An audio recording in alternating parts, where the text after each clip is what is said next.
I'm Lexi. I'm an alcoholic. Hi, Lexi. I'm also a person in recovery in multiple forms. This is the first time I've shared my talk since making a move toward the professional realm. Can everybody hear me? We good? Yeah. Okay. So bear with me if it sounds a little off because I'm still trying to figure out how to not share professionally and share just as an alcoholic. I have been in recovery for the past almost 7 years. I have currently been in continuous abstinence since October, no, not October, that was my old sobriety date, since August 8th of 2016. So got a lot over 2 years. Let's see. I haven't prepared at all. This happened 5 minutes ago. So I grew up in a normal home from everything on the outside. Everything on the inside was very hush. Anybody that had any issues never really voiced them. I was told to put my lipstick on and keep trudging. And that's kind of what I did for a long time. When I was in the 6th grade, I started drinking. I'm going to primarily focus on drinking because this is an AA meeting, but I do have lots of other things in my story. So I started drinking in 6th grade.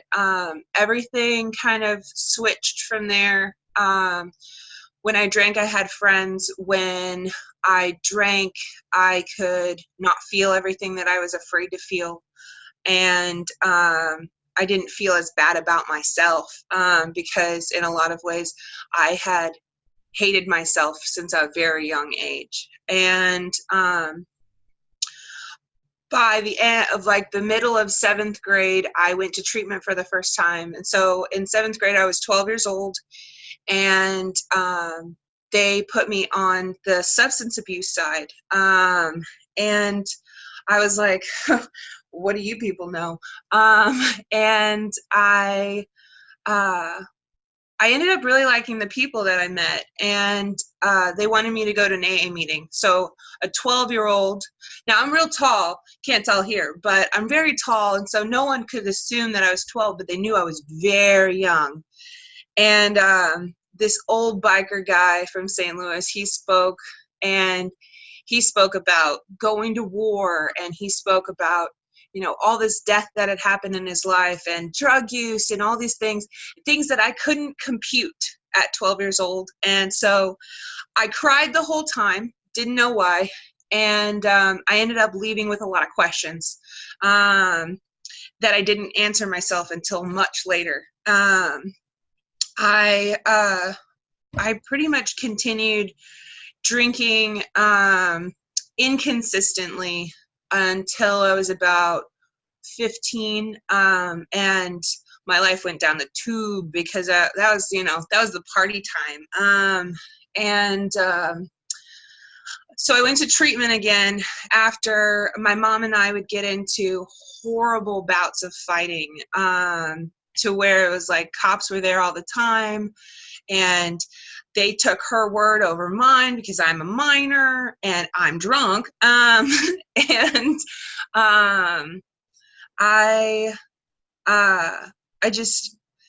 didn't know what to do with myself. I kept coming to these instances where I knew that something was wrong, but I had no idea what was wrong. And so I went to treatment again, and they were a psychology-based treatment, and they helped a lot. They did. They got me to admit that I had a problem and that I was an alcoholic, and but there wasn't as much solution. And so when I got out, my mom's driving me home, and she's like, "You're gonna have so much fun. You're gonna go to AA meetings, and life's gonna be great." And meanwhile, my house has stayed the same. And my mom was like, our drinking buddy at the same time as being like trying to parent and trying to set like boundaries in some capacity.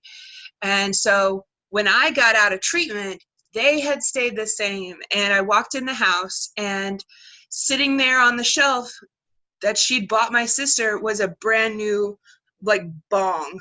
And I was like, what the heck is this? And she was like, it's a vase. And I was like, that's not a vase. And so she was like, do you want me to pack it up? And I was like, yeah, for sure. And so I started smoking weed again. I started drinking again. And eventually that led to everything else, all the other problems. And I stayed on that spree from 15 until I was 23. And in that time period, I went to jail numerous times. I went to treatment multiple times. I had a child. I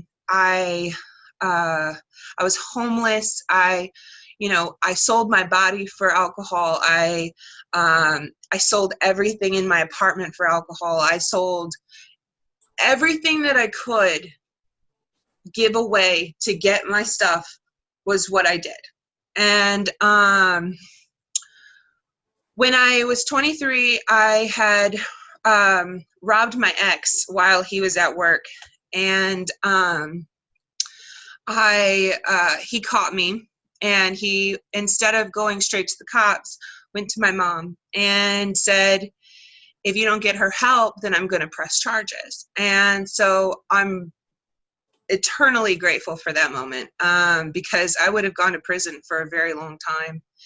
And so they offered me treatment. They offered me long-term treatment, and they offered it out of state, which a lot of people don't have the opportunity to do.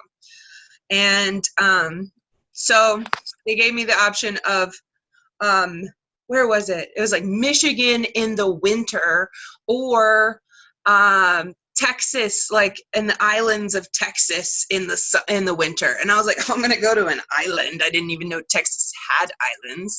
And so I went to Texas, and I paid a lot of money for the same blue book that I can pay $50 for now.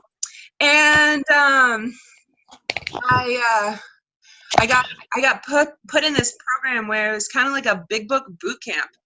And I had the opportunity to sit in every single day and learn about the big book and really dive into what every step meant and the principles behind the steps and how I could apply them to my life. And I also got to work through a lot of trauma and a lot of other things that had been holding me back for years and years.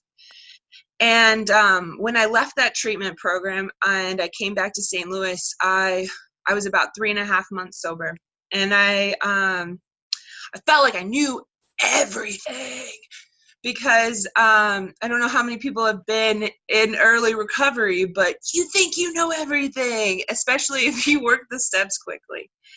And so, I was coming out, and I was hitting it hard. And because I knew everything, I had a really hard time accepting what I didn't know, and that asking for help was another way of being that type of recovered that I wanted to be, like that just okayness. And so I came back to St. Louis, and I lived in a halfway house with a bunch of nuns. And it's the best part of my story. I don't know how I got nuns in my story, but I do. And so I got to live with these nuns, and they taught me how to, I gained some integrity from them. So I learned how to do what I said I was going to do. I ended up getting kicked out of living with the nuns because I'd gotten a car and I wanted to be with my kid, and nothing was going to hold me back, even a snowstorm. And so I left that day, and then at the 5 p.m. curfew that they had, I was like, oh, I can't make it. And they were like, oh, you're kicked out. So I had to be homeless for a little while. I was homeless for about a month and a half, and I stayed sober somehow, genuinely by the grace of God. I think that the fact that I could go to meetings darn near around the clock in my city really saved me. And that sometimes I had people's couches to sleep on because they knew who I was, and sometimes I didn't. And so I kind of just stayed okay. And so I started sponsoring people after I was back for a while, and people like kind of were like, okay, she kind of does know how to carry the message in some capacity. But I stayed sober, and then I got into relationships. And for me, relationships kind of jacked the whole thing up. And I think it's because I didn't give myself enough opportunity to grow. But I hopped from relationship to relationship, and I was still sober, but my program started dwindling over time. And I was still going to a ton of meetings. I still had way too much service work, like so much so that I didn't have a life of my own, and I didn't know how to live life as a sober individual. And so I kind of got lost in translation. And at about 2.5 years sober, a major relationship that I'd been in for about a year it ended after, due to my own fault, and I went off the deep end. I slowly stopped going to meetings. I slowly started walking into character defects that I had not participated in a long time. And I eventually, at about 3.5 years, so it took about a year for me to lose all of the promises backwards, I relapsed, finally. To me, my relapse is the best part of my story, because I wouldn't have what I have today without it. That does not mean that you can't stay sober if you haven't relapsed. It just means that you got to really work hard. And to get where I'm at today, I know that it takes more work and to like pull you back from where you could relapse and staying away from the edge. So I relapsed for about 3 months. The first week it was like, it's fine for a beer. And then the next week it was like, I think some wine. And then the next week it was like, I think whiskey sounds like a great idea. And then my brain was like, cocaine. And so as soon as it hit that point, I was like, oh my gosh, I need help. Because I missed the ease and comfort that came with being sober. So I'd pushed everyone away, though. I had been homeless for about 2 weeks at that point, and my family wouldn't speak to me. I didn't have my son. I didn't have anything except my car. I had my car. I'd sold everything else except I had my car. And so I made a call to my old treatment center, because a long time ago they said, if you ever need anything, please call. And every AA meeting I've ever been in, they go, if you ever need anything, please call. And so I called, and they said, we can help you. And I said, you gotta be joking. They were like, if you can find your way to Florida, then we'll get you treatment. So I sold my car, the last thing I had. I had a duffel bag when I went to treatment. I was 100 pounds lighter than I am now, and I was just sick, so sick. And I went to treatment, and nothing had changed. The big book was the same. My perspective was the same. I knew everything. And it took me some time to shut up when I was new, because I thought that I needed to prove something. I thought that I needed to show you how I did it. And the thing was that I couldn't admit to myself even that I didn't know how to do it. And so I shut up. And when I shut up, I finally listened, and I finally heard what they had been telling me the whole time. And when I sat down, and sometimes still when I sit down to like work a fourth step, it feels like it should just roll out of me, but it's still like nails on a chalkboard sometimes. You know, I still think that it's a good idea sometimes. Maybe I can drink this time. Maybe I'm like those people, but for me, I know that I can. I proved it to myself time and again. And I think that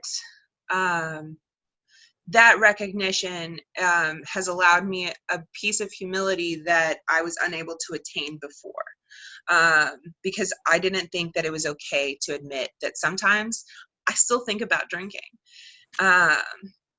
So let's see, I've been sober almost 3 years this time. In this sobriety, I haven't sponsored nearly as many people. I waited a full year this time. I allowed myself to have a sponsor for an extended period of time, which really means a lot in sobriety. And I've gained a lot of things. I've gained peace of mind. I've gained contentment in my life. I'm genuinely like trying to be a better person than I was yesterday. And let's see, I have a car, I have a job, I have my kid, I have a home, I'm working toward a career, and I get to work with other people that are in recovery today, and I get to do it every single day. And my life couldn't possibly have. I never knew what I could achieve. Never knew what I could achieve. So if your goal is to feel better while sober, this program is for you. And I hope you can find what I found. That's all I've got. Thank you. Thanks, Lexi. Thanks.